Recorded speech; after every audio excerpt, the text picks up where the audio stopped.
Welcome everybody. I'm Mark Mazower. I'm the SNF Director of the Columbia Institute for Ideas in Imagination, just in case you've come to the wrong place. But it's really nice to see you all at our first SNF Rendez-Vous of the year.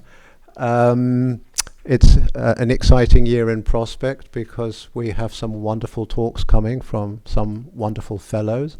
I would just like to start actually by acknowledging the presence of my former co-conspirator Paul Leclerc, who is sitting over there.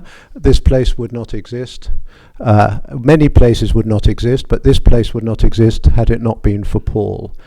And the years that Paul and Marie and I spent cooking this thing up and then bringing it into the world were really the most enjoyable and satisfying professional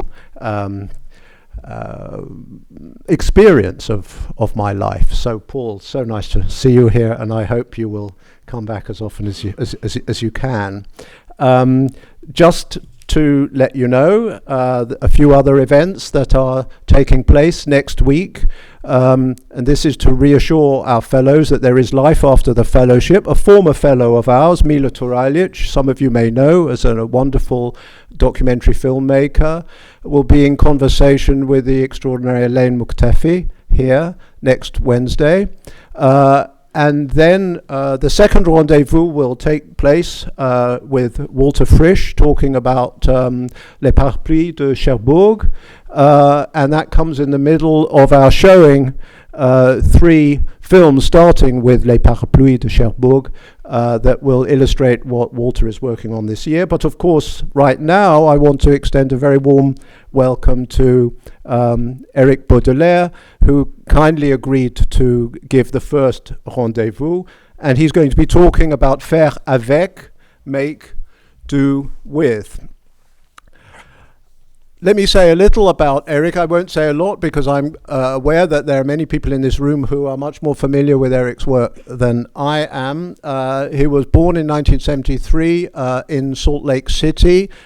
He insists he wasn't long enough there for it to make a difference, but I spent a few days in Salt Lake City, and I have to say it seems to be a natural starting point for a life spent scrutinizing the boundaries of the normal, and 15 days would probably be quite enough. And then he has wandered between France, childhood in France, university life in the US, where he read political science at Brown and then was at the Kennedy School of Government at Harvard. Actually experiences that I would be quite curious to hear more about later on in connection with some of these rather enigmatic films. And then in the early 2000s, he observed the fragmentation of the Cold War world and the making and unmaking of states. And he visited a tiny place called Abkhazia, which is either a breakaway state or a breakaway state of a breakaway state, depending on your point of view. He published a book of photographs, État Imaginé, about that in 2005. And of course, Abkhazia later featured in his 2014 award-winning film Letters to Max. If you haven't seen that, it's on Mubi and well worth seeing. He is a visual artist with a research-based practice in several media, ranging from printmaking, photography and the moving image to installation, performance and letter writing. His feature films have circulated widely in film festivals. They've won many prizes and they are held in many of the world's most prestigious museums. He was awarded the 2019 Marcel Duchamp Prize, and he published a monograph entitled Make, Do With that you can buy afterwards at the back of the room.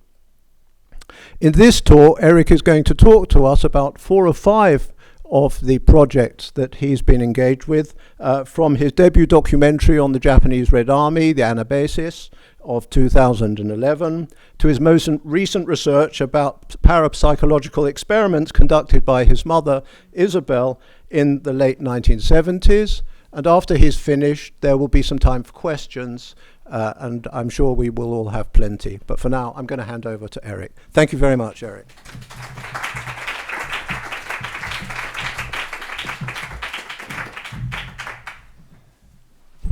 Thank you very much, Mark. Thank you very much to the Columbia Institute and to its wonderful staff. This is the beginning of a fellowship that is very welcoming, and it feels like it's going to be a tremendous year. So I'm very, very happy to be here. Also honored to open the ball of the talks. I'm not sure I was asked if I was okay with this, but I definitely remember saying I would do it, but I didn't know it was the first. So here we go. As you might notice tonight, that my practice is consistently inconsistent. There is no sort of I think it's very much reflective of my interest in becoming an artist and sort of transitioning from a life of trying to understand the world through the lens of the social sciences to gradually taking up photography and sort of drifting into an entirely different way of producing forms and producing giving a form to the research and the experiences of observing the world, but in many ways, the subject matters that I continue to be interested in today are very much the same as those that I was interested in when I was practicing political science or doing political science research. What has changed is the nature of the objects that I produce and how I show them and how I interact with audiences around them. So I've chosen 5 projects out of many because I feel like they sort of maybe will give an interesting sense of some of the topics that I've been interested in. The first is became a film called The Anabasis, and it began with this sort of enigmatic image of a Japanese man. The grave of a Japanese man in a cemetery, in the Martyrs Cemetery in Beirut, right next to Sabra and Shatila refugee camp, the Palestinian refugee camp. And there's several graves of Japanese men. The writing on the inscriptions on the graves is in Arabic, and there's a bullet puncturing the photograph of this man. And this was not the beginning of my research on this strange period of history, but it was certainly sort of an image that encapsulates some of the complexities of this story. And of course, the story is the story of the Japanese Red Army, which was a left-wing revolutionary group that emanated from the 1968 movement in Japan. Very similarly to Paris, sort of a movement mostly triggered by opposition to the American occupation of parts of Japan and the war in Vietnam, a student movement gradually radicalized, and a fringe from within this movement eventually went underground and chose to armed struggle as a form of protest. And within this fraction, a fraction within the fraction decided to internationalize the struggle and to move to Beirut and to fight in solidarity with the Palestinian cause. And the Anabasis is my attempt to sort of tell part of this complex story through 2 voices. One of them is the voice of Mei Shigenobu, who's the daughter of Fusako Shigenobu, who founded the Japanese Red Army and was its leader for more than almost 30 years. And Mei has a very strange and interesting life story because she was born in a clandestine environment. She had to hide her identity for many years, lived underground in Beirut. And until her mother was arrested in 2000, and at this point she sort of came out to the world and sort of announced who she was as a way of, and sort of emerged into a very different, very public second chapter to her life.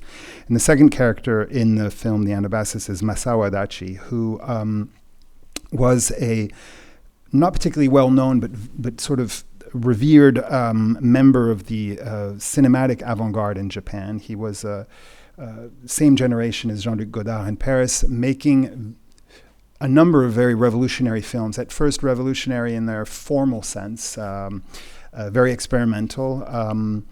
He was a script writer also for Oshima, and sometimes an actor in this sort of very vibrant, experimental cinematic scene that was emerging from Tokyo in the late 60s, early 70s. And he made films that were increasingly political, that depicted political struggles, that depicted the activities of young terrorists or young activists. And unlike many of the other directors of this generation, and I'm thinking of Jean-Luc Godard during the Dziga Vertov period, became interested, almost obsessed with this revolutionary question. Masao Adachi is one of the only ones, if not the only one, who at some point crossed this invisible line between making films about revolution and actually joining a revolutionary movement. And in this case, on his way back from the Cannes Film Festival, where he had shown a film called Sex Jack about sort of this sexual revolution and revolutionary movement in Tokyo, and he stopped by Beirut in 1972 or 73 to visit Fusako Shigenobu, and eventually he joined the Japanese Red Army there, starting with the premise of making a film about her, but eventually he joined the movement and stayed in Beirut or stayed in the Middle East in clandestine conditions for almost 30 years. And so the Japanese Red Army was known for various airplane hijackings, the hostage taking at the French embassy in The Hague, and a number of very successful operations, as they called it. Successful in the sense that they outlasted Bader Meinhof, they outlasted the Brigate Rosse in Italy, they outlasted Action Directe in France, so all of these sort of cousin organizations.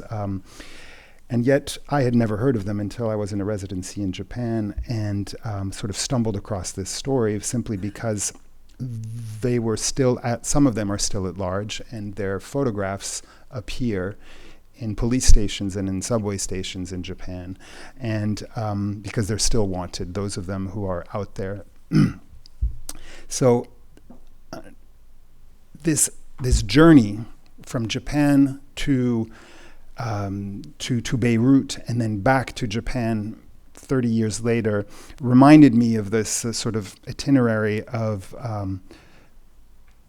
which is known was written by Xenophon as an Anabasis in 400 before our era, which described a movement of 10,000 Greek mercenaries who were sort of hired by Cyrus the Young, the younger brother of the new emperor of Persia. And Cyrus had the intention of dethroning his brother, and the Hellenicists in the group will correct me if I'm approximating, but essentially he had hired the Greeks to come and fight his fight, and the Greeks were dominating the battlefield on the banks of the Euphrates when Cyrus sort of foolishly challenged his brother to a duel, was killed in the duel, and this meant the demise of his army because the leader was no longer present, and so this was the beginning of a movement of these 10,000 Greek mercenaries in foreign lands where they no longer had a function. They had come to fight for Cyrus, and they were sort of stuck on the banks of the Euphrates without any knowledge of how to return home. And so this journey, which Xenophon named an Anabasis, was a journey home, but it's a very particular kind of journey home. It's very different from the Odyssey in that sense, in that the 10,000 Greek mercenaries did not know how to return home, did not know whether they were returning home. They were sort of making things up as they moved from tribal area to across these different territories into the unknown. And in fact, eventually their quest sort of ended when, and you can see on the map here, when they moved up through present-day Armenia all the way to the Caucasus, and then once they found their way to the Black Sea, they were able to build a ship and return home. But this word Anabasis was very interesting to me, and obviously the parallels between this Japanese army that had gone to fight somebody else's fight, and when the sort of geopolitical situation in the world changed, ended up being in Beirut without a cause, without any backup, and sort of wandering into the unknown.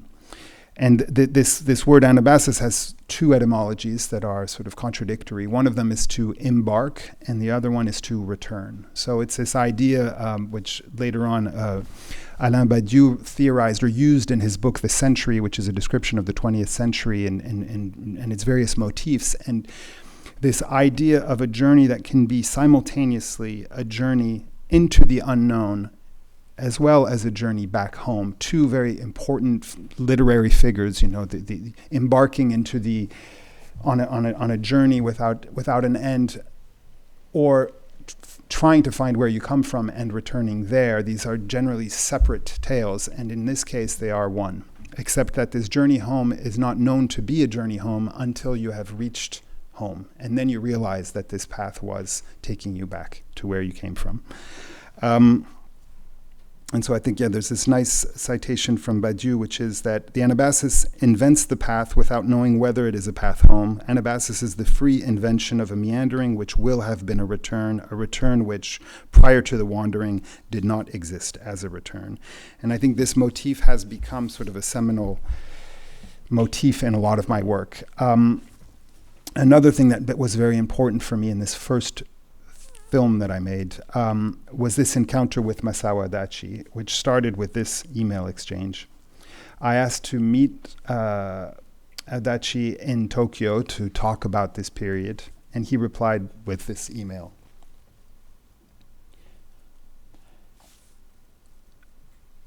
So he cannot return to Lebanon because at this point he has been to prison and he no longer has a passport, and the Japanese government will not let him travel, and so he can't go back to Lebanon.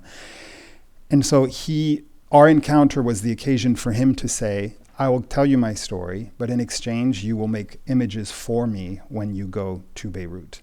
And this was another very important moment, I think, in my sort of early time as a filmmaker, because it forced me to think of film as a transaction between the filmmaker and the people he or she is filming, and that this transaction is actually something that needs to be on the surface of the film, because all films are transactions, and we all know, of course, and it's been theorized in a million different ways, that there is no such thing as sort of the observer who sort of watches the reel and doesn't interact with it. But what Adachi was doing here was sort of giving me the keys to something that's become essential in my practice, and is part of why this talk tonight is called Make Do With, is that all of these projects have since been explicitly done in a conflictual collaboration with the subjects of the films.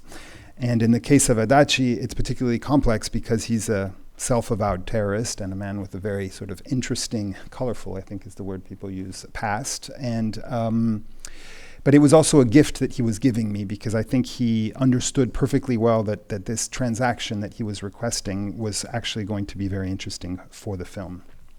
I'll show a brief excerpt, just to give you a sense of how the film functions. This is Adachi speaking, and we are in the valleys we're on a road in the Bekaa Valley in Lebanon.「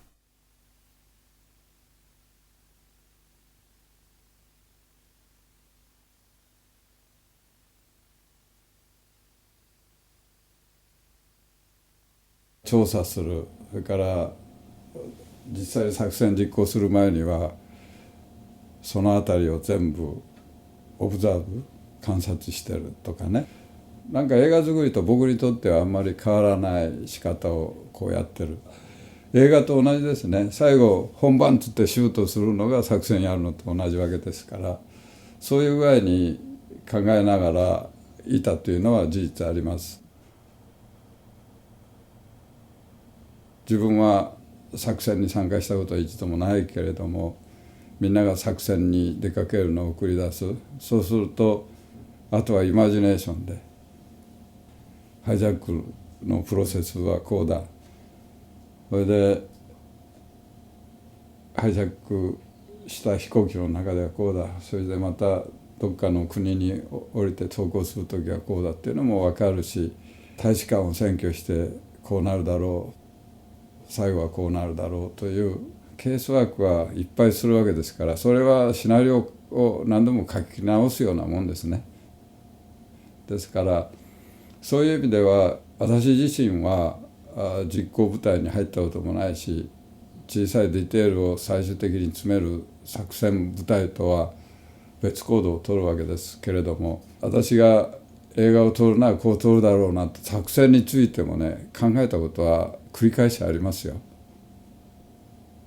それはイマジネーションの中と実際の中身終わった後仲間に聞いたらイメージしたことと実行されたことの違い、こういうところがやっぱり実行っていうのはすごいもんだと思ったりするっていうのはあります。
So there's a few ideas here that I made me chose this clip. One of them is that I think one of the things that I thought about a lot while interviewing Masao Adachi and thinking about sort of this relationship between filmmaking, the avant-garde filmmaking, and then his later career as a terrorist is that, you know, if we think of terrorism as this idea, which I think the Japanese Red Army was instrumental in pioneering, is the idea that it's not about, you know, the 100 or 200 people that are in the plane. It's about what happens when the plane lands in Amman and you read a communique where you say, you know, what you are asking for the Palestinian people, and then you take the plane and you go to Tripoli and then you make another announcement. And then it's about holding the world's attention. It's about being on television. It's about sort of getting a small message out to a larger world.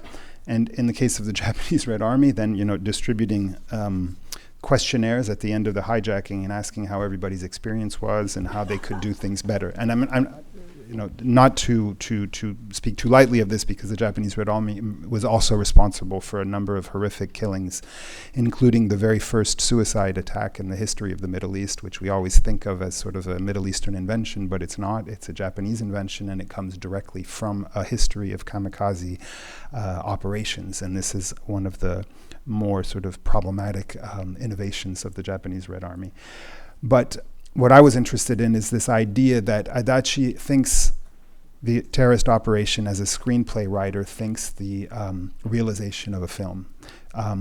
It's a scenario. It has to be dramatic, and the images are going to be produced by the media, not by the filmmaker in this case. He's sort of writing a plot, and I think this is an interesting sort of way of seeing in the genealogy of Middle Eastern conflicts that involve activities that we call terrorist activities. I think this is sort of an interesting and not particularly well-known period of history. And of course, I'm happy to. The Anabasis, I think, is also on Mubi if anybody wants to watch it in full. The second project I wanted to talk about is the one Mark mentioned, and it's the work that I've been doing for almost 23 years in Abkhazia. The overall name of the project is the Secession Sessions. And if you were to have visited this exhibition in Paris when I showed the film Letters to Max for the first time, you would have, if you had entered the art center in the morning, you would have seen this. And then you would have seen 60 letters on a big table. And in the afternoon, the lights would be off and you would see a film. So the art centers and in the various shows that I've done since, I've tried to sort of rethink how an exhibition space can have several temporalities. One of them is just a cinema. The film is an hour and 40 minutes, so it's not a video. It's a film. It requires like some time and attention, and sometimes the space is here. This was in Norway. It's what I call the Anabasis of Abkhazia, and I think you'll understand a little better. But in this case, there's Max who's sitting here and he's meeting people, and there's sort of tape on the floor to indicate that this space is the Anabasis of Abkhazia, and you can come and talk to Max while he's here, and whatever happens is between the two of you. This was at the Sharjah Biennial, I think in 2015, and here I was interested in inverting the use of the space, because traditionally when we show films in exhibition spaces, we have white cubes that we try to convert into cinemas. But so here I had a chance to do the opposite, which is to use a theater and convert it into sort of an exhibition space. So the Anabasis was sort of built here in a platform within the theater itself. The letters were on this big table in the bottom. And then it became a cinema for half of the day. And when it's a cinema, the film that is shown is called Letters to Max. And it began, so I've been going to Abkhazia since 2000. Abkhazia is a de facto unrecognized nation at the time. The first time I went, no other nation recognized it. Now 7 or 8 other nations recognize Abkhazia. Some of these nations are very small, like Tuvalu or the island of Nauru in the Pacific. Some are larger, like Nicaragua and Venezuela. Some recognize and then they don't recognize, and they recognize and they don't recognize, and usually there's a financial transaction behind these choices. And of course, Russia currently recognizes Abkhazia, which is the reason why it still exists. And so it's a complicated story, and we would not have, if we had 10 of these sessions, we wouldn't be able to get to the bottom of how complicated these sort of ethnic, civil war generated sort of fraught histories that have resulted in a number of states emerging after the breakup, or declaring themselves after the breakup of the Soviet Union. There are several of these states. You probably heard about Chechnya, which ceased to exist after having a brief period of independence after the collapse of the Soviet Union, before being crushed by Russia. Nagorno-Karabakh, you may have heard about, because it was a de facto state that existed from 1992 in Azerbaijan. It was an Armenian enclave that we also visited at the time when I was doing this project. And since 1992 existed as an independent, functional ethnically Armenian state within Azerbaijan, and as of 2 weeks ago has completely disappeared. Azerbaijan as it was able to take it over and dissolve it. And there's so much happening in the world, and we were talking about this with Mark, that it's almost gone unnoticed, but it's actually a tremendously significant thing that has just happened. Abkhazia still exists. And the first time I went to Abkhazia, I met a fellow named Max. He was my sort of helper or fixer or interpreter on this very first journey in 2000. He was an entry-level sort of person who worked at the Ministry of Foreign Affairs. He also spoke English very well, which is why I met Max. And we remained very close. He came to visit me when I lived in New York. And then gradually he rose in the ranks of the Foreign Ministry of Abkhazia. And in 2010, he became foreign minister. And so for a period of 2 years, he suddenly was the person in charge of, let's say, organizing the recognition or non-recognition of the state of Abkhazia with the rank of minister. And then eventually he lost the job because it's complicated and there's sort of party politics, and you can imagine it's a very small place, but it's also sort of as complex as the larger ones.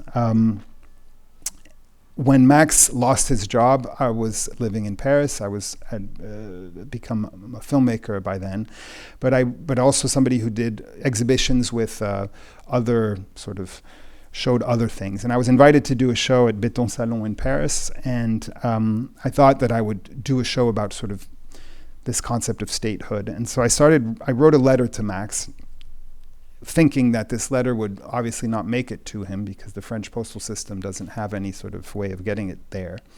But surprisingly, it did. And so instead of becoming sort of a sculptural piece about returned mail, it became a film. And so this is the first few minutes of the film. It's actually like having something precious, something that can change possibly your life. The first letter that I received, it's a real letter, it's wrapped in paper.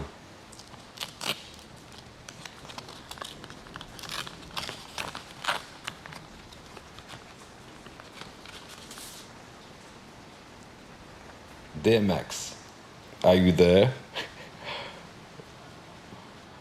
Well,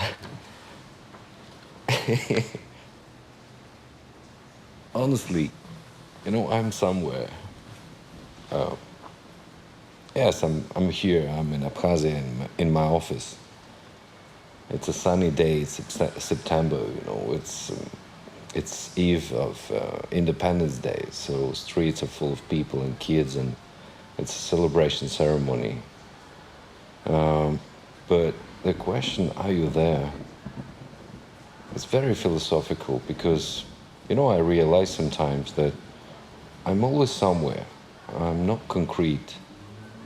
I don't live in a space where I'm actually physically living. I'm always somewhere in my thoughts, maybe like many other people. But my mind is always somewhere far away from me and from here. I traveled a lot last years. For many years I traveled, almost 12 years I was in travel, and I spent a lot of time in different countries. So sometimes I'm basically, physically I'm in Abkhazia, but my mind is somewhere else. And actually, with these letters and the first letter that I received from you, yes, I'm here. I'm here.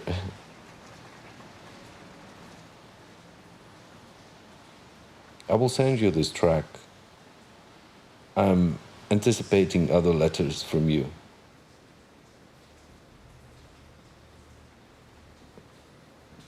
Let's keep in touch.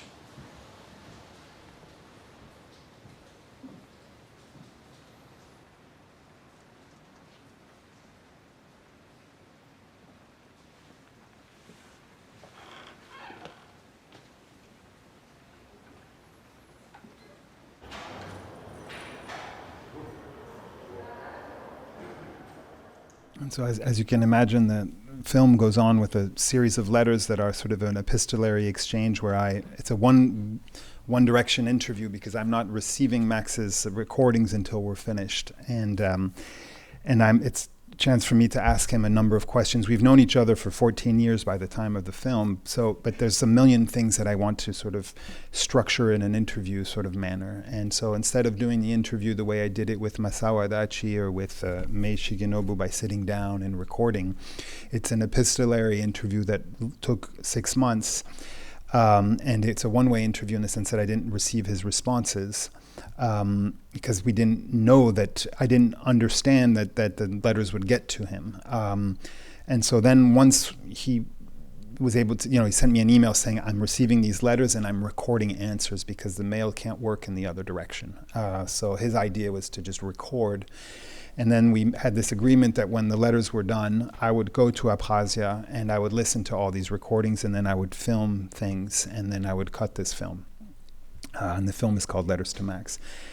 And it has its own sort of existence it's one of the things that's important, I think, in my practice is that the films exist as filmic objects that are shown in festivals or in cinemas. But when I show them in exhibitions, I try to not just show the film, but to show sort of to think about what an exhibition is in terms of temporality, what we do in a space, how we interact with work. And so because this question of Abkhazia, this question of statehood, this question of unrecognized statehood is such a complicated thing. And I mean this as a political scientist, I mean this as a sort of in terms of an emotional response to the situations that you find out about on both sides of the conflict, because obviously there's extraordinary suffering on any side of a civil war, and the Georgian perspective on the sort of question of Abkhazia is diametrically opposed to the Abkhaz perspective, et cetera, et cetera. One way I found to do this is to sort of have these exhibitions as complex propositions where, for example, at Béton Salon and in most of the other exhibitions since then, the temporality is the one I described earlier, and then on Saturdays we would hold different types of events, either discussions or debates or interventions by other people to sort of complexify the questions. And in this case, Gela Patashuri, who's a Georgian artist who was also a veteran of the war between Georgia and Abkhazia, who he lost part of his hearing and during the conflict, has become a performance artist and came to the space, and he sort of took over the space and told different narratives and did workshops. And there's sort of a program like this, and these are some examples of some of the discussions we've had in different places. So we had, Reinventing the State, a conversation between Alain Badiou and philosopher Pierre Zawi about this question of what is a state today. When we did the exhibition in San Francisco, we invited a member of the Cascadia Independence Movement, which is a secessionist organization that wants basically the Pacific Northwest to secede from the Union. And then Joshua Clover, who sort of responded and said, this is an interesting choice, but it's sort of a white ethno-nationalist sort of privileged form of secession. And it was very sort of interesting to bring these questions back to the United States, which has a very fraught history of secession. We talked about politics as performance with Julia Bryan Wilson, because there's a very performative component in this idea of what representation as an ambassador is, or representation as an independent entity. In a way, Abkhazia performs its existence. And for many years, I thought of the metaphor I would think of is it's a performance of statehood in a world where there was no audience, because there was nobody who recognized Abkhazia. But they would get up on stage every day and they would perform the flag, the rituals, all of the symbolic and sort of ritualized manners of existence of a state were being performed in Abkhazia, even before there was any form of recognition. Of course, today the situation is a little bit different, but it is still a very performative gesture.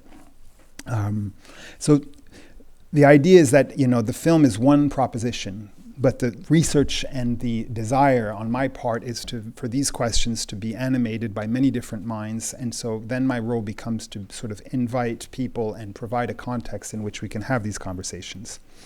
And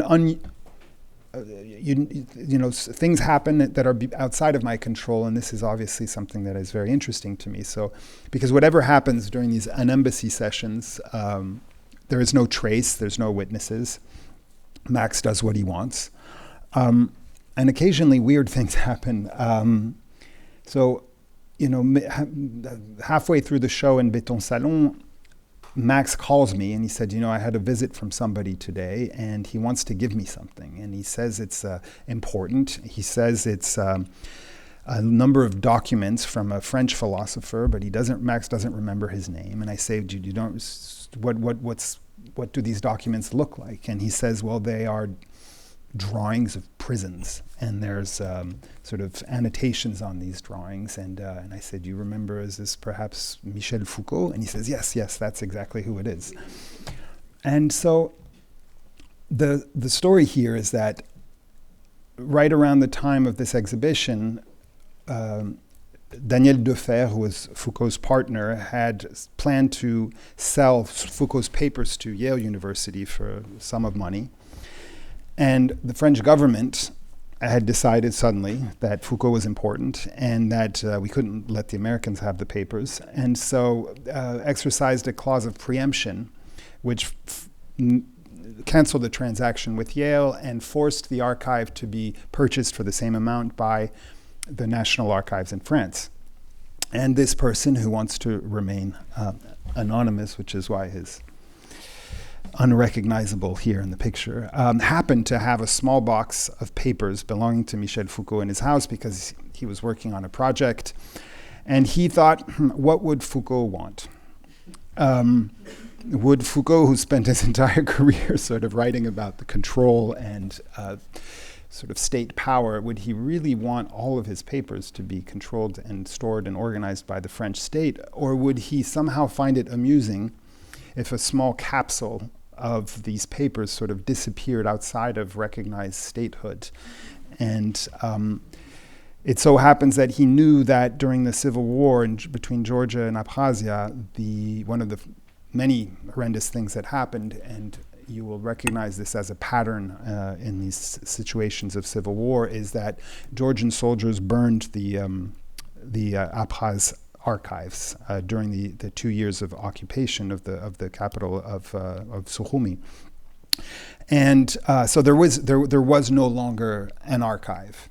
And it's been sort of reconstituted with sort of material since then. But so this anonymous donor thought it would be interesting if this box were to reside in the State Archive of Abkhazia. So we organized an official donation ceremony here with like paperwork and contracts and all of that.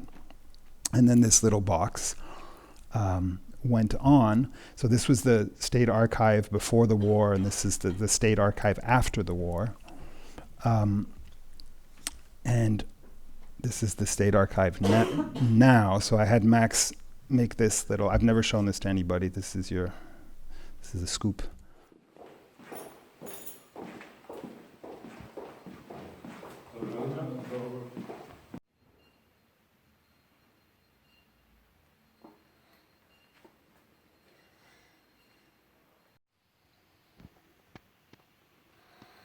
Это тоже работа наших мастеровых.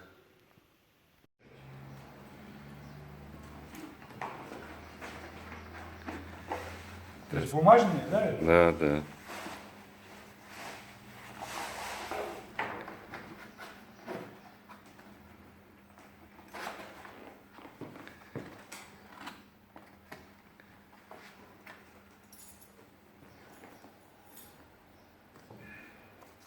Этот архив когда-нибудь Абхазия вернет Франции. Когда сюда приедет, может быть, министр иностранных дел Франции или президент Франции с официальным визитом, и мы это... So here Max is saying, maybe one day a representative of the government of France will come to Abkhazia, and when he makes this visit, then maybe he will take this archive home. I'm not sure there will be any official visits anytime soon, so the archive will probably stay there for a while. One of the more sort of important collaborations in the past few years has been also a sort of a long-term project that I engaged in with a group of volunteer middle school students in a French in the city of Saint-Ouen, Saint-Denis, north of Paris. In France, when we build buildings, generally there's this law that says that 1% of the budget for the construction has to go to an art commission. Usually it's a sculpture or it's like a mosaic on the facade, and I think the first time that they commissioned an immaterial work was on this occasion. So they had built the Doramar middle school, and my project was to work with the first sort of class of who had entered the school, volunteers from the first class, and that I would spend 4 years with them, and that we would make a film together, and that there was sort of no idea what this film would be. There was just a few ground rules. One of the ground rules was that I was not there to teach. I was there to collaborate with people and not to tell them how to make a film, but to see how we would make a film together. And to try, because, making films is expensive, it's complicated, and one of the reasons why, filmmaking is a very sort of hierarchical structure, largely because of how much it costs. So we have to be very efficient, very effective. We have to say what we're doing in advance. We have to plan everything, and it doesn't leave for a lot of room for improvisation, because improvisation is expensive, because it makes us lose time, and time is money. And so I didn't want to I wanted to try to question this sort of authoritarian structure. If I'm going to work with kids, I don't want to come in and sort of impose this structure on them. And so I need time. And I need time to not know what we're doing, to be able to go there week after week, year after year, and figure it out together. Because also schools are very sort of, for many reasons, they're very sort of structured as pyramids. And so here the idea was, how can we make a film together in as non-hierarchical manner as possible? I mean, I'm not sort of abstracting the fact that I'm a few decades older than them and I have, a team with me, et cetera, et cetera. But for the most part, the idea was to sort of let the film emerge from the process. And when it is shown as an exhibition, it's called Tu peux prendre ton temps, you can take your time, which is a citation from Fatima Tassar, who's one of the stars of the film. And when it was shown here, this is shown at the Centre Pompidou in the context of the Prix Marcel Duchamp, which is a very strange, it's a bit like the Turner Prize. It's, there's 4 finalists. The current edition just opened yesterday at the Pompidou, and it's sort of a strange moment where they divide a gallery between 4 spaces, and the 4 finalists are asked to make an exhibition, and then there's a jury that comes, and then one of the artists wins the prize. But it's kind of a horrible sort of context, which is not very conducive, I think, to making good exhibitions. And so partly as a gesture, I asked to have a sort of a hidden room. So there was, if you went behind the sculptures of one of the other artists who kindly let me do this, you'd sort of enter into this space. And there was this hallway that's never used. And at the end of this hallway, there was this video, which is called Prélude à un film dramatique, a prelude to a dramatic film. And then behind, there was a sort of a secret cinema that was installed. I actually bought cinema chairs from a cinema that was going out of business, and I tried to install as much of a cinematic environment as possible. And there was this program that sort of explained the various aspects of the project with the name of all the students.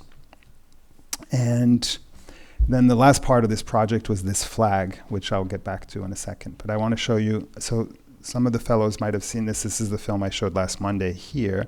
And I'll just show a brief excerpt. What's important to know is that half of the film is composed of images made by the students on their own, with the cameras that we provided them. And then half of the images are made by sort of adults who are filming the activities of the group and the discussions that we're having. And so this excerpt is one of these moments where it's a discussion. Tous les présidents, on dirait, ils veulent venir pour des intentions mal. Comme l'autre, la Donald Trump, Marine Le Pen, elle l'a soutenu. Bravo, Marine.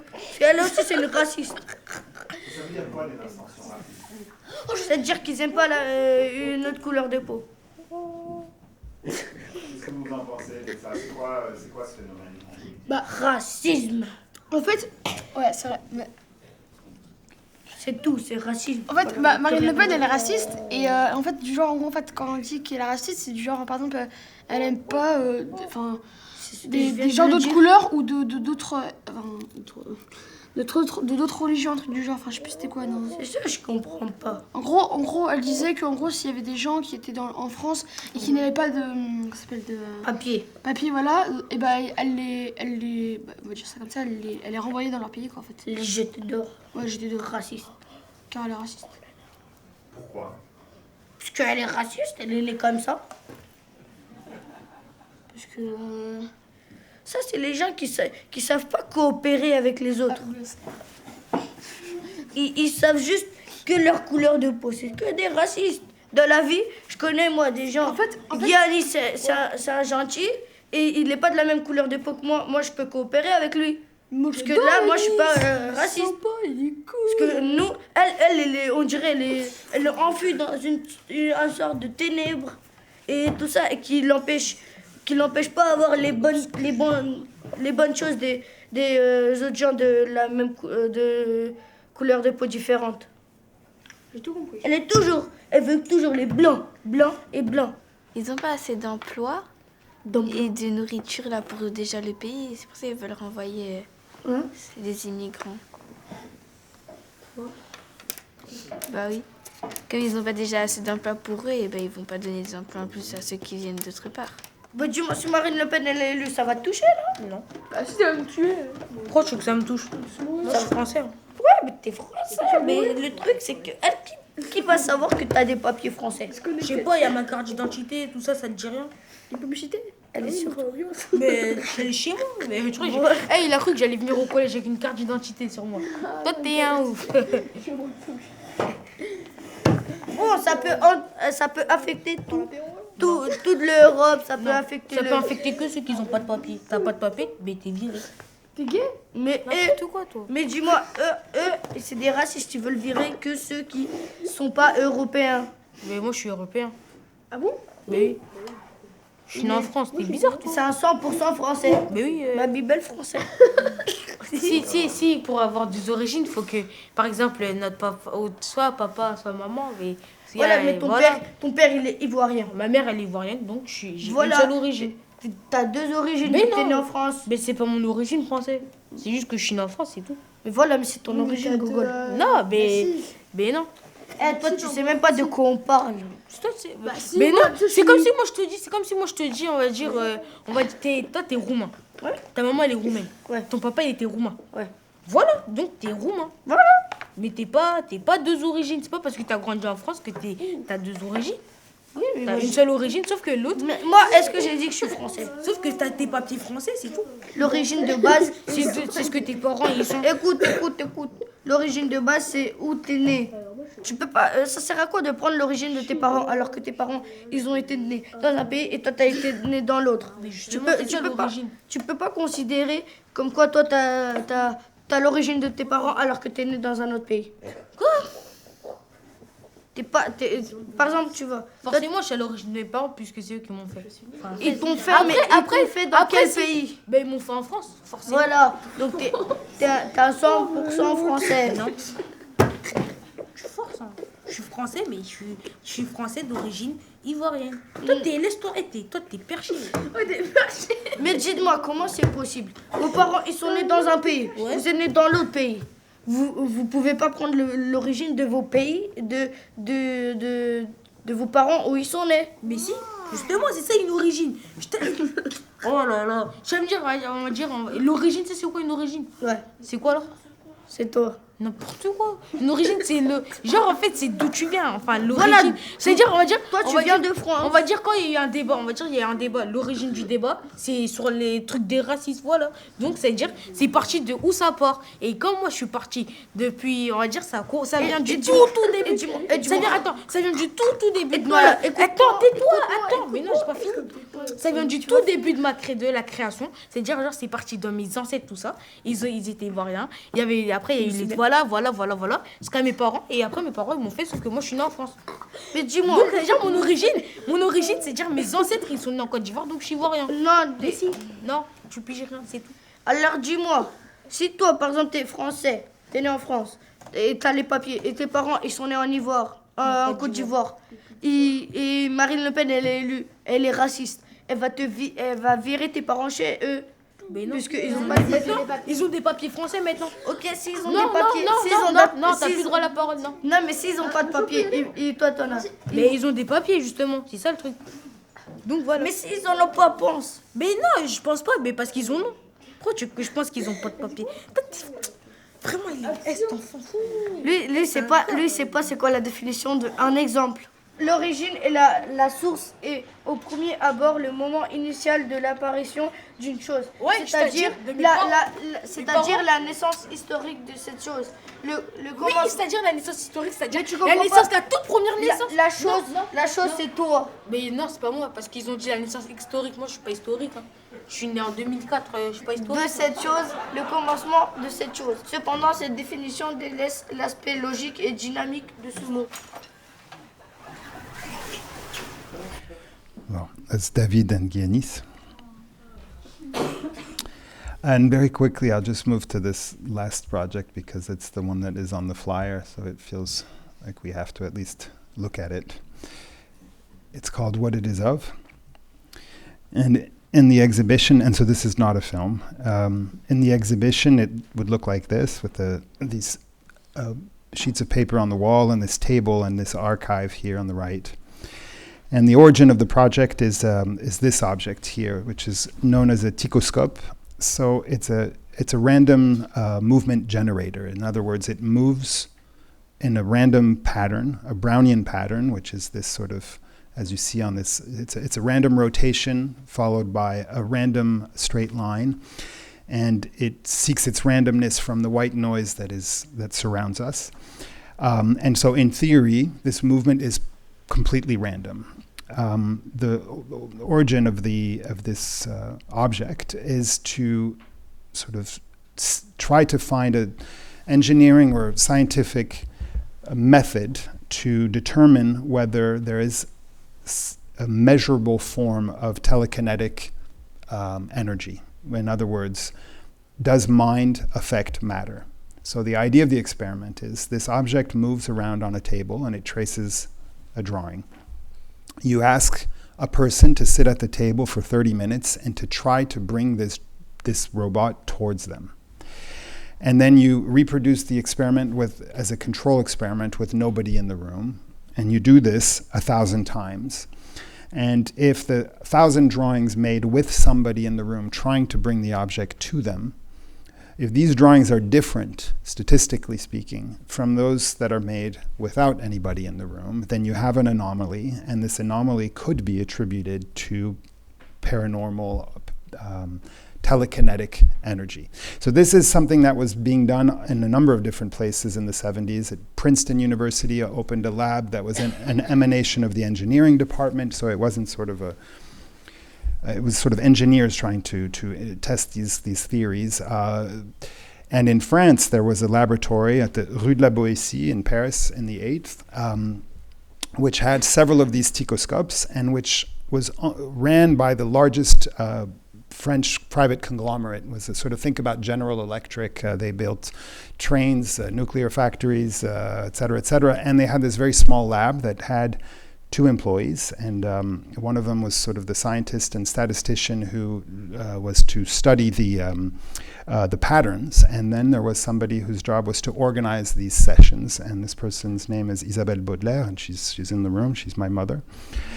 And so when I was 7 years old, I participated, so did my sister, and so did our cousins, and so did a number of people in the family. And we sat at this table and tried to bring the tikoscope towards us. Unfortunately, the experiments were cut short before they reached the 1,000 experiment threshold, because in 1981, the government changed and a left-wing president took over, and he had promised to nationalize a large chunk of the industry. The first company was, of course, the Compagnie Générale d'Électricité. And when the company was nationalized, the new management decided that they didn't need to be doing this kind of research. And so Isabelle was moved over to the solar energy laboratory, and the tikoscopes were taken away by Ambroise Roux, the CEO, who was sort of fascinated by these histories. And in doing this research, we found out that there's sort of a family history here, because my great-great-great-grandfather, so my mother's great-great-grandfather, was called Charles Richet, and he was a physiologist and a doctor, a professor at the School of Medicine here, and was well known for having discovered the phenomenon of anaphylaxis, which is one of the reasons why we have allergic reactions to things. And so this led to research in blood transfusions, which got him a Nobel Prize in 1913, and therefore a certain amount of credibility as a research scientist. But his other big passion in life was studying the paranormal, mediums. The word ectoplasm apparently is his invention. And so a big chunk of his sort of less, today people don't really take any of this work seriously, but I think he thought it was quite serious. And it's not impossible that, that Isabelle was hired into this lab because of this filiation. And so I have these memories, and I'm also very interested in figuring out forms about things that we don't completely understand. And so this was an exhibition here this past summer in Brest. And so we took a year to build a perfect reproduction. I mean, it's more of a contemporary reproduction, but it uses the exact same principles. So the sort of the mechanics and the power source are a little different, but essentially it functions in the same way. And so people who visited the exhibition would sign up for a session and spend half an hour at the table. And then Anouk, who is also in the room, who was the organizer of this session in Brest, would then take the drawings. She would explain the principle to the participants, and then would take the drawings and put them up on the wall.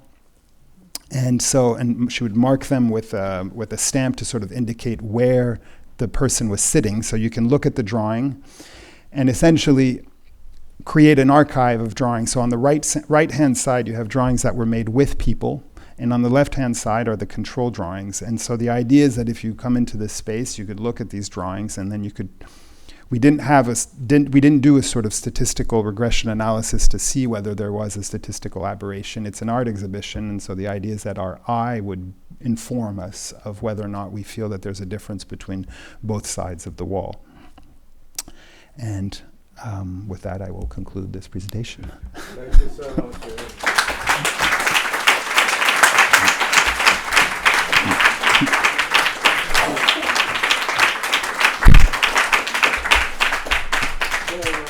Thank you. Thank you so much for that. That was fascinating. Marie Duzma, I work at the Columbia Global Center.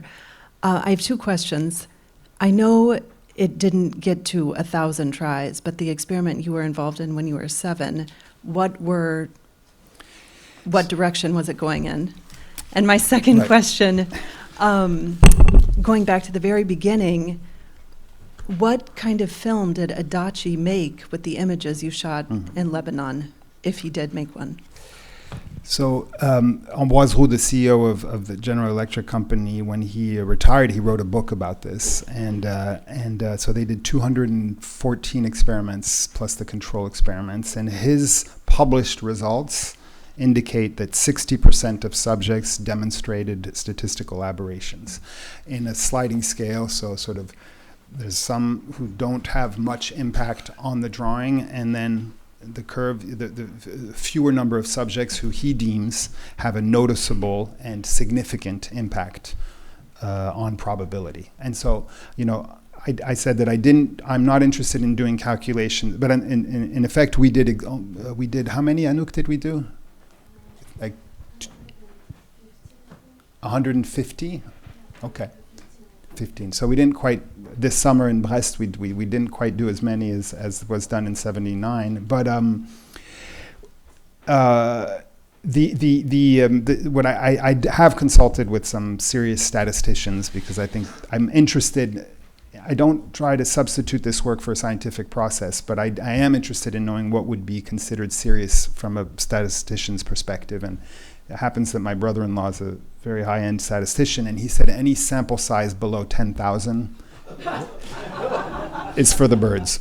So this is him talking. He said, 1,000 we can have a conversation. Below 1,000 we can't have a conversation. So my hope is that at some point I will interest a biennial or a larger institution than the one in Brest so that we could at least get to 1,000 or 2,000. But the Sao Paulo biennial has at least 500,000 viewers, so I'm thinking, if we go to Brazil, maybe we could do something significant. And the second question, Adachi has an idea a minute. That's one of the reasons why I love him. And I think he never got around to using those images. I think by the time I brought them back, he was already five ideas, later. He's part of this generation, which I love, of people who, between the idea and the finishing of the film, it's a matter of weeks and not years. And so, for example, when the former Prime Minister Abe was shot in a parking lot a few months ago, he has a personal history with him because his father was Prime Minister when he was a terrorist, and then Abe was president or Prime Minister when he was in jail, and so there's animosity there. And so he decided he had to make a biography of the young man who killed him. And so a few weeks later, he had finished this film, which is an interesting film, but he never used my images. But we have made 2 other films together since, which I haven't talked about. But I asked him to write a screenplay for me, which I filmed, and he said, sure, but it'll be an impossible screenplay to film. And so I said, perfect. And I went to Lebanon, and it's a strange film. It's called The Ugly One, and I'm not entirely sure it's successful. And then I made a remake of one of his seminal films he made a really interesting and important film in 1969 called AKA Serial Killer, where he developed this idea that he calls the landscape theory, which is, instead of making a film about a person, you film the landscapes in which this person has lived. And from this series of landscapes, you have a sort of a landscape biography of somebody. And perhaps within these landscapes, you can see things about the social and political structures under which somebody has lived. And this might tell us something about this person. And so I did a remake of this film called, also known as Jihadi, about a young French man who went to join ISIS in Syria and came back and is currently incarcerated. So I went to all the places where he lived and filmed these landscapes. And also doesn't tell us why, but I think films should not tell us why, so that's a good thing. Thank you, Eric. This is, completely fascinating. I have 2 questions. I have several questions, but I'll just keep it to 2. As I was to go to the first of all, the first film, Adachi Masao, and I wondered.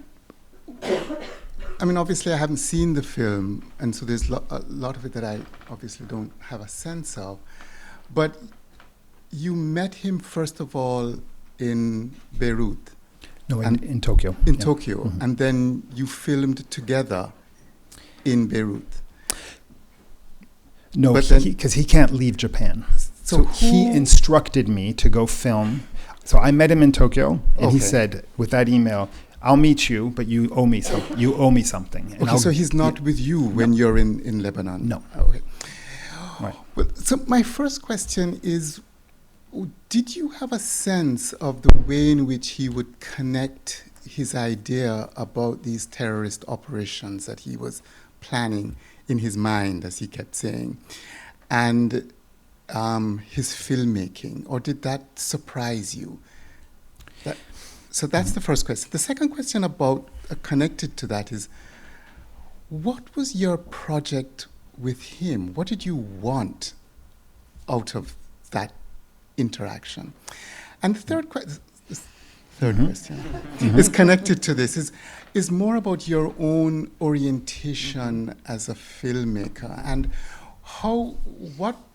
what's the connection between these various film projects that you have shown us snippets of? Because there isn't straightforwardly, self-evidently, either a formal or a kind of, I don't know, ideational relationship between them. So how should we understand you as a filmmaker? The short answer is, that's been my 50-year-old project. No, but I think, I'm a self-taught artist, and I think that one of the things I think that tends to happen when you teach yourself how to make films is that each film is about learning something about filmmaking. So I'm very much, and you could even make a radical reading of the whole series of films, which is that it's just somebody teaching himself how to make films. And so in the Anabasis, you'll notice there's no diegetic sound. Somebody once in a Q&A asked me why there was no diegetic sound. And the honest answer was because I didn't think about it. I filmed with the Super 8 camera, there is no sound. I made interviews of Masao Adachi and Mei Shigenobu, and I put the two together, and it never occurred to me that there is no ambient sound. And it didn't matter. And I don't think the film needs it. So you could make a reading of the progression through the work as just me learning very practical things about how to make a film, how to use a camera, how to edit, how to direct actors, how to write a screenplay. This has been a 15-year project. But maybe that's one way to look at it. The other thing is that I'm actually, I tend to find that the artists that I like the most are those who have no sort of formal consistency. I tend to like, as a filmmaker, I love Louis Malle because even though he's not the most, it's much. Of course, I also like Chris Marker and Jean-Luc Godard and Agnès Varda and Chantal Akerman. But what Louis Malle fascinates me about is that he has no style. From My Dinner with Andre to Humain Trop Humain, these could be made by two different filmmakers, except that when you look at the whole work, I see these threads that are not formal, that are not aesthetic, that are not technical. And I feel very at home in this eclecticism for sure. And to some extent, I think one of the things that drives me is that I will learn something new and do something differently next time. So that this idea of repetition of certain things that I know how to do now doesn't interest me so much. But to go back to the previous two questions, I think, The Anabasis is my first film. So to talk about what my intention was is probably giving me too much credit, because I don't know that I had any discernible intentions. I think that my approach to filmmaking is kind of like figuring out how to solve a problem that I have. So the problem here was the stories are amazing. I've researched, I did the interviews with Mei Shigenobu 2 years before I went back to meet Masao Adachi. Her story is incredibly Romanesque. You could write an amazing book about her life underground as a sort of half Japanese, half Palestinian woman, et cetera, et cetera. So how do you make a film that's bigger than the story, or that doesn't get subsumed by the story? Then I need a second character. And then when I meet Masao Adachi, he gives me this gift, which is this email, where he's essentially handing it to me on a platter. And I think it's deliberate on his part, because he's always, throughout our friendship, he's always sort of pushed me in a way that has been very interesting. He's not interested in, he's a real provocateur in the sense that he thinks that this is where creativity comes from. And I think he said, sure, I'll give you my story, but I want something from you. And then this created a dynamic. And so he asked me to film in all these places. And if you can see the things that I filmed, I'm not filming what he's asking me to film. So I'm like the bratty teenage son who's like, you want the beautiful landscape of the Corniche in Beirut, I will show it to you on a stormy day when the waves are crashing down. You want the images from Baalbek and the Roman ruins in Baalbek, I will film Iranian tourists who are doing selfies, and sort of these vain tourist pictures is what I'm going to give you. And so this is a playful, combative relationship that I think is generative of ideas, and that's he started this, and I took his lead. And I think this is why it's been a very precious relationship. So I didn't know what I wanted from this conversation, but I knew that he did not want a hagiographic film or like a biographical film. He says this is boring and it's not interesting. So it's a film that forced me to think about how to structure a film that shows the problematic relationship between the subjects and the author inside the film itself, on the surface of the film. And the film is very much constructed on this. And same thing with Max. Filmmaking is about creating sympathy with characters. What happens when these characters are responsible for bloodbaths? What's happening when these characters are self-avowed terrorists? What's happening when these characters are sort of the winners of an ethnic war that has created vast amounts of misery? And so Letters to Max later on goes into dangerous territory, sort of showing that Abkhazia is not a fairy tale, that it has been built on a history of ethnic cleansing. And how do we sort of take charge in this film of this absence of Georgian voices when the landscape is littered with empty Georgian houses, et cetera, et cetera. So I think the only thing, maybe the short answer to the question of what is it that I look for in these interactions, or that I'm trying, the best definition of being an artist that I can think of is the one that Samuel Beckett wrote. That the task of the artist is to find a form that accommodates the mess, and it's not to find a form that describes the mess or that represents the mess or that is sort of, it's to find a form that accommodates the mess. And I very much think of these projects as attempts that are, sort of what they are, and some of them are successful, maybe some of them aren't, but they are attempts to find formal solutions that are messy and that are not resolved, and that contain as much of the complexities as possible, given that these situations are all clusterfucks, and it's very complicated to sort of make a simple film about them. So the film has to ask a whole lot of questions. And so working with people like Masao Adachi was really formative for me, because I think he helped me not resist convention as much as possible for my very first feature film, and this is sort of something that I've taken on in the film since then. Hi, I'm Kathy Wallerstein, and thank you so much for this incredible presentation. Your work is really tremendous. I was actually in San Francisco when those events took place, and I know Joshua, and Tarek is one of my closest friends. I worked with Peng. I mean, I was, my milieu. My question is actually about the film that you made with the children. That clip was just incredible, and I'm curious as to what their reaction was, not in making the film, but in seeing it afterwards. In particular, I mean, just because that's the clip you showed us, this incredible discussion about origins, which was really profound. And they were sort of trying to find this language that they didn't quite have yet, or these concepts that maybe they're just trying to articulate. And what was their reaction to seeing this actually be successful as an art piece and shown to the public with their sort of casual conversation, made so important?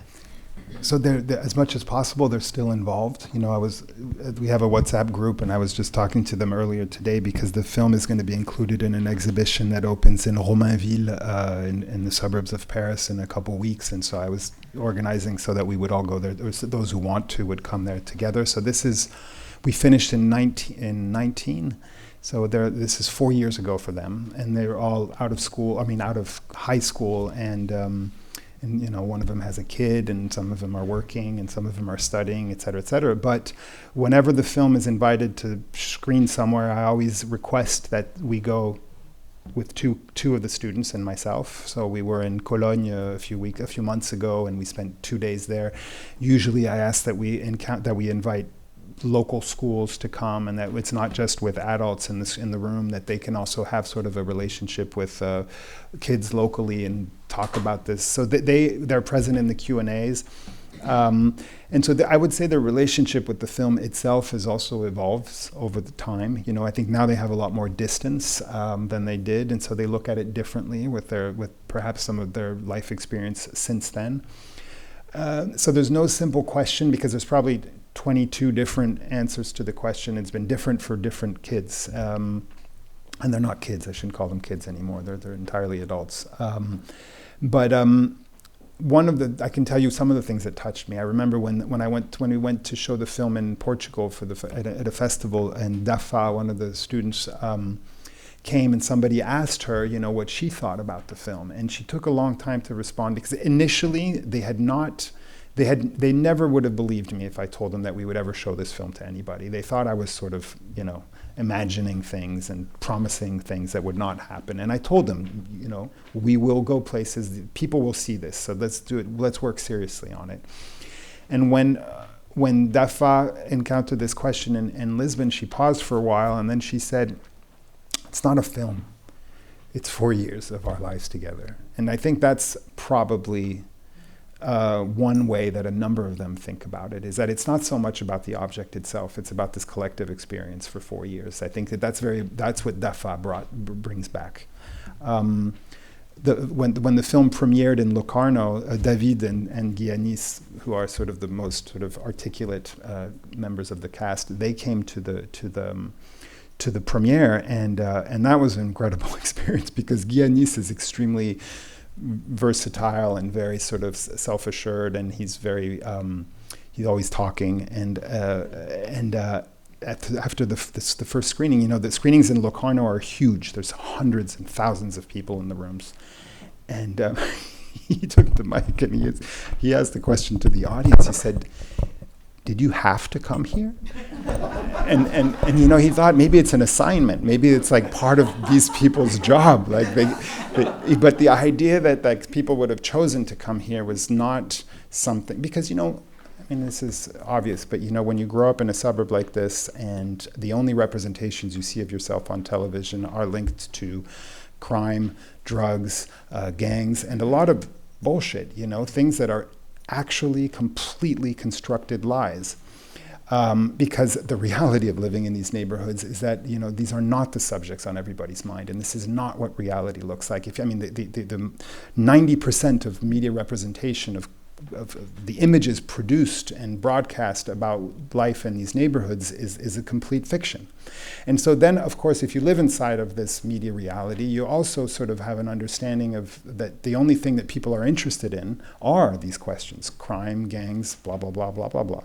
And this is absent from the film. It's not these subjects are not central to the film.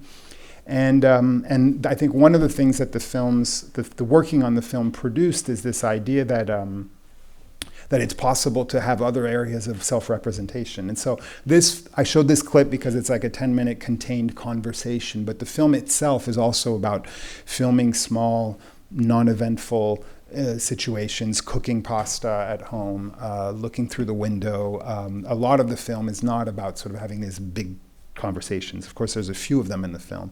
It's also thinking about what film is, what it means to make sounds, what it means to record sounds, what it means to film images, et cetera, et cetera. But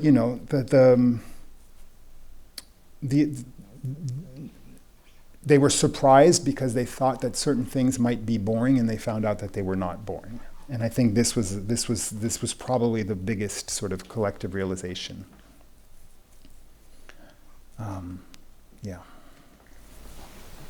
Eric, I don't know. I haven't seen as much of your work as I should have done, but it does strike me that one of the things that everything that I've seen has in common is that it makes one want to ask lots of questions, which isn't always true in films that you watch. But yours really do, perhaps because you're always asking questions. And I'm sure other people have questions, and we can perhaps continue the conversation afterwards. Mm-hmm. But maybe everybody would join me in thanking you for kicking off this series.